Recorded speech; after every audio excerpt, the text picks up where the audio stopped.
മോഹൻലാലിനെ നായകനാക്കി ഒരുക്കുന്ന ബ്രഹ്മാണ്ഡ പാൻ ഇന്ത്യൻ ഇതിഹാസ ചിത്രം വൃഷഭയുടെ റിലീസ് തീയതി പുറത്ത്.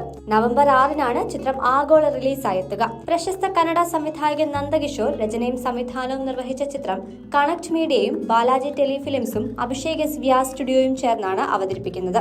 ശോഭ കപൂർ, ഏക്ത ആർ കപൂർ, CK പത്മകുമാർ, വരുൺ മാത്തൂർ, സൗരഭ് മിശ്ര, അഭിഷേക് വ്യാസ്, വിശാൽ ഗുർനാനി, പ്രവീർ സിംഗ്, ജൂഹി പരേഖ് മേത്ത എന്നിവർ ചേർന്ന് നിർമ്മിച്ച വൃഷഭ ആശീർവാദ് സിനിമാസാണ് കേരളത്തിലെത്തിക്കുന്നത്.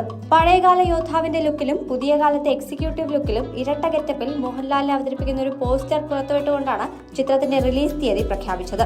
നേരത്തെ ചിത്രത്തിന്റെ ടീസർ പുറത്തുവരികയും വമ്പൻ പ്രേക്ഷക ശ്രദ്ധ നേടുകയും ചെയ്തിരുന്നു. മോഹൻലാലിന്റെ ഗംഭീര ആക്ഷൻ രംഗങ്ങളും ബ്രഹ്മാണ്ഡ ക്യാൻവാസിലുള്ള കണ്ണഞ്ചിപ്പിക്കുന്ന ദൃശ്യങ്ങളുമായിരുന്നു ടീസറിൽ ഹൈലൈറ്റ്. ആക്ഷൻ, വൈകാരികത, പ്രതികാരം എന്നിവ കോർത്തിണക്കിയാണ് ചിത്രം ഒരുക്കിയിരിക്കുന്നത് എന്ന സൂചനയാണ് ടീസർ നൽകുന്നത്. ഒരു അച്ഛൻ മകൻ ബന്ധത്തിന്റെ പശ്ചാത്തലത്തിൽ അവതരിപ്പിക്കുന്ന അതിശക്തമായ കഥയാണ് ചിത്രം പറയുന്നതെന്നും ടീസർ കാണിച്ചു തരുന്നു.